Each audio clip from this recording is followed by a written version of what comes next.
Pada waktu kamu membagi-bagi negeri itu menjadi milik pusakamu dengan jalan mengundi, kamu harus mengkhususkan sebidang dari tanah itu menjadi persembahan khusus yang kudus bagi Tuhan. Panjangnya 25.000 hasta dan lebarnya 20.000 hasta.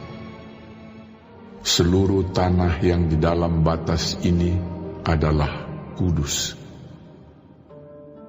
Dari tanah ini harus disediakan untuk tempat kudus suatu 4 persegi yang panjang dan lebarnya 500 hasta, dan sekelilingnya ada lapangan yang lebarnya 50 hasta.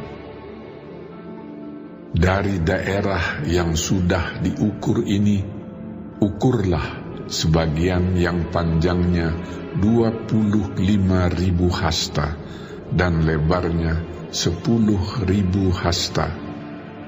Disitulah letaknya tempat kudus, dan bagian ini adalah Maha Kudus. Ini adalah bagian yang kudus dari tanah itu dan menjadi tempat bagi imam-imam yang menyelenggarakan kebaktian di tempat kudus, yang datang mendekat untuk melayani Tuhan. Itulah tempat perumahan mereka dan menjadi daerah kudus untuk tempat kudus. Yang 25.000 hasta panjangnya dan 10.000 hasta lebarnya harus menjadi milik orang-orang Lewi yang mendapat tugas pelayanan dalam bait suci. Itulah kota-kotanya, tempat tinggal mereka. Sebagai milik kota harus engkau tentukan 5.000 hasta lebarnya dan 25.000 hasta panjangnya, berbatasan dengan persembahan khusus yang kudus itu. Itulah untuk seluruh kaum Israel. Mengenai bagian raja itu, haruslah terdapat di sebelah barat dan di sebelah timur dari persembahan khusus yang kudus dan milik kota itu, dan harus berbatasan dengan kedua bagian itu. Yang di sebelah barat harus sampai ke perbatasan barat, dan yang di sebelah timur harus sampai ke perbatasan timur. Jadi panjangnya harus sama dengan panjang dari bagian suatu suku Israel yang dari perbatasan barat sampai perbatasan timur negeri itu. Itulah yang menjadi miliknya di tanah Israel. Dan raja-raja Israel tidak lagi akan menindas umatku. Mereka akan menyerahkan negeri itu kepada kaum Israel menurut suku-suku mereka. Beginilah firman Tuhan Allah. Cukuplah itu, hai raja-raja Israel. Jauhkanlah kekerasan dan aniaya, tetapi lakukanlah keadilan dan kebenaran. Hentikanlah kekerasanmu yang mengusir umatku dari tanah miliknya. Demikianlah firman Tuhan Allah. Neraca yang betul, efa yang betul, dan bat yang betullah patut ada padamu. Sepatutnya lah efa dan bat mempunyai ukuran yang sama yang ditera, sehingga satu bat isinya 1/10 homer, dan satu efa ialah 1/10 homer juga. Jadi menurut homerlah ukuran-ukuran itu ditera. Bagi kamu, 1 shikal sepatutnya sama dengan 20 gera. 5 shikal, ya 5 shikal, dan 10 shikal, ya 10 shikal, dan 50 shikal adalah 1 mina. Inilah persembahan khusus yang kamu harus persembahkan. 1/6 eva dari sehomer gandum, dan 1/6 eva dari sehomer jelai. Tentang ketetapan mengenai minyak, 1/10 bat dari 1 kor. 1 kor adalah sama dengan 10 bat. Seekor anak domba dari setiap 200 ekor milik sesuatu kaum keluarga Israel. Semuanya itu untuk korban sajian, korban bakaran, dan korban keselamatan untuk mengadakan pendamaian bagi mereka. Demikianlah firman Tuhan Allah. Seluruh penduduk negeri harus mempersembahkan persembahan khusus ini kepada raja di Israel. Dan rajalah yang bertanggung jawab mengenai korban bakaran, korban sajian, korban curahan pada hari-hari raya, bulan-bulan baru, hari-hari Sabat, dan pada setiap perayaan kaum Israel. Ialah yang akan mengolah korban penghapus dosa, korban sajian, korban bakaran, dan korban keselamatan untuk mengadakan pendamaian bagi kaum Israel.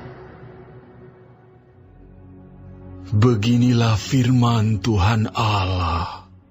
Pada bulan yang pertama, pada tanggal 1 bulan itu, ambillah seekor lembu jantan, muda yang tidak bercela, dan sucikanlah tempat kudus itu. Imam harus mengambil sedikit dari darah korban penghapus dosa dan membubuhnya pada tiang-tiang bait suci dan pada keempat sudut jalur keliling yang ada pada mezbah dan pada tiang-tiang pintu gerbang pelataran dalam. Demikianlah engkau harus perbuat pada hari pertama bulan yang ke-7, demi orang-orang yang berbuat dosa dengan tidak sengaja dan tanpa diketahui. Dengan demikian engkau mengadakan pendamaian bagi bait suci. Pada bulan pertama, pada tanggal 14 bulan itu, haruslah kamu merayakan hari raya Paskah. Dan selama 7 hari kamu harus makan roti yang tidak beragi. Pada hari itu raja harus mengolah lembu jantan sebagai korban penghapus dosa karena dirinya dan karena seluruh penduduk negeri. Selama 7 hari raya itu, ia harus mengolah korban bakaran bagi Tuhan. Tiap hari 7 ekor lembu jantan dan 7 ekor domba jantan yang tidak bercela, dan untuk korban penghapus dosa tiap hari seekor kambing jantan. Sebagai korban sajian, ia harus mengolah 1 eva tepung dengan seekor lembu dan 1 eva tepung dengan seekor domba jantan, dan minyak 1 hin untuk 1 eva. Pada bulan ke-7, pada tanggal 15 bulan itu, yaitu pada hari raya, ia harus mengolah seperti ini selama 7 hari, korban penghapus dosa, korban bakaran, korban sajian, dan minyak.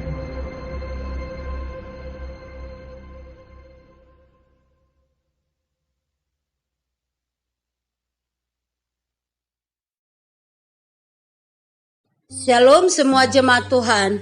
Kembali kita di dalam pendalaman Alkitab Clear Sight.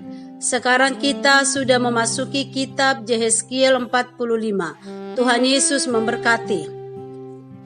Guna kelangsungan ibadah di bait suci yang baru, umat Israel harus memberikan 2 persembahan khusus di dalam ayat 1 dan 13. Yang pertama adalah sebidang tanah yang dikhususkan untuk bait suci dan kediaman para pelayannya, yakni imam-imam dan orang Lewi. Bait suci terletak di pusat, dikelilingi oleh kediaman imam-imam. Di luarnya tempat kediaman orang Lewi.